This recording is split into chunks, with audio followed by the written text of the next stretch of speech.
C'est la meilleure façon de punir un violeur. D'abord, lui raser la barbe de près, puis l'assommer dans un état de panique extrême.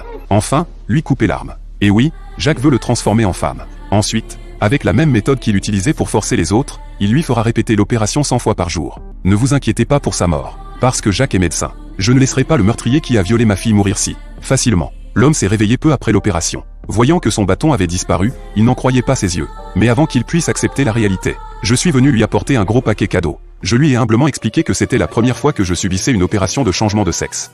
Adhésion. Ce n'est qu'à ce moment-là qu'il a compris qu'il n'était plus un homme. Mais il savait que s'il ne faisait pas ce que je lui disais, il serait bientôt un cadavre. Un mois plus tard, Jacques l'a fait réexaminer. Il pensait que j'avais enfin obtenu ma revanche, mais cette douleur n'était rien comparée à celle de ma fille. Puis, grâce à mes compétences médicales avancées, j'ai réussi à cultiver une peau spéciale à partir de cellules de vache et à réaliser une greffe de peau sur tout le corps. Cette peau était non seulement aussi lisse et délicate qu'un litchi pelé, mais elle pouvait aussi supporter des températures de 400 degrés et était même résistante aux moustiques. De plus, Jacques a réussi à le transformer en femme par chirurgie esthétique. Même pour rendre son corps, sa silhouette était plus proche de celle d'une femme.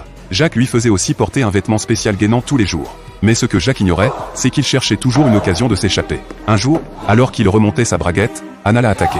Il a saisi cette occasion durement gagnée et s'est enfui. Mais Jacques a actionné la télécommande et la porte s'est immédiatement verrouillée. Alors, Jacques l'a enfermée dans une pièce à part et lui a donné de temps en temps des petites robes.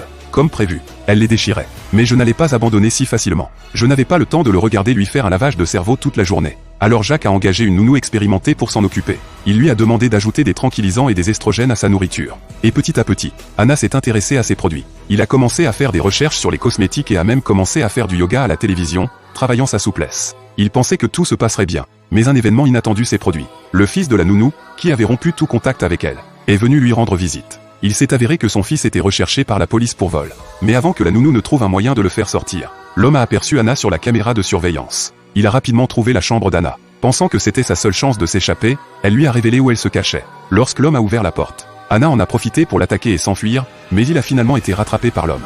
Finalement, Anna a de nouveau été harcelée par l'homme. Ce qui lui avait fait lui arriver enfin.